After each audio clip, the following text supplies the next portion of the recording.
My wife said for the 100th time, my ex would never have done that. I finally snapped. Then why didn't you marry him? She got quiet, so I continued. Because he didn't want you either. I've been married for 7 years. 7 years of hearing about a man I've never met until my wife made him the third person in our marriage. Year 1, assembling furniture. My ex was really handy. He built me a whole bookshelf once. Year 2, I forget our anniversary. My ex never forgot important dates. He had this calendar system. Year 4, I plan her surprise birthday party. The cake's slightly lopsided. My ex threw me the most perfect 25th birthday. Everything was flawless. Year 5, she's sick. I make soup, bring medicine, work from home. My ex used to read to me when I was sick. It was so sweet. Year 6, renovating our bathroom myself to save money. My ex's family had connections to contractors. He would have had this done professionally. Every fight, every mistake. Her ex got summoned like a ghost who did everything perfectly. I tried talking to her. She'd apologize, promised to stop. 2 weeks later, my ex used to massage my feet without me asking. Last Tuesday broke me. I cooked pasta with homemade sauce. Took me an hour. She takes 3 bites. Pushes the plate away. It's good, but my ex used to make this amazing carbonara, like restaurant quality. 7 years of swallowing this down. Then why didn't you marry him? What? Your ex. The perfect guy who built furniture and remembered dates and cooked restaurant quality food. Why didn't you marry him? Because he didn't want you either. Dead silence. Her face cycled through shock, hurt, rage. How dare you? I spent 7 years building a life with you. You spent 7 years reminding me I'm second place. She grabbed her keys and slammed the door hard enough to rattle the windows. 4 days later, her sister called, demanding I apologize. You're her husband. You're supposed to handle it. Handle being constantly told I'm inferior? That's what husbands do? When she finally came home, that's when the truth came out. We've been talking, just as friends.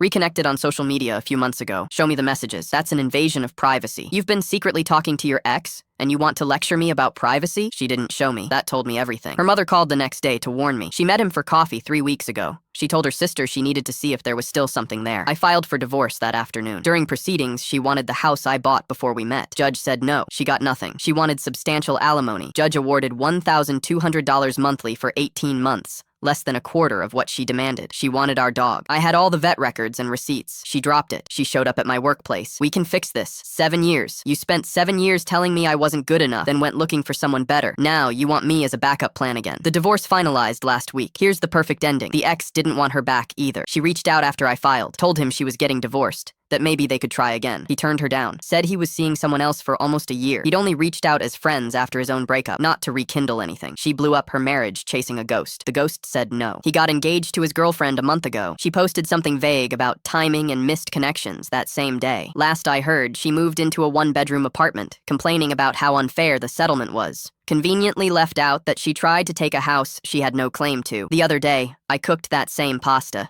It tasted better than it ever did with her sitting across from me, waiting to compare it to someone else's.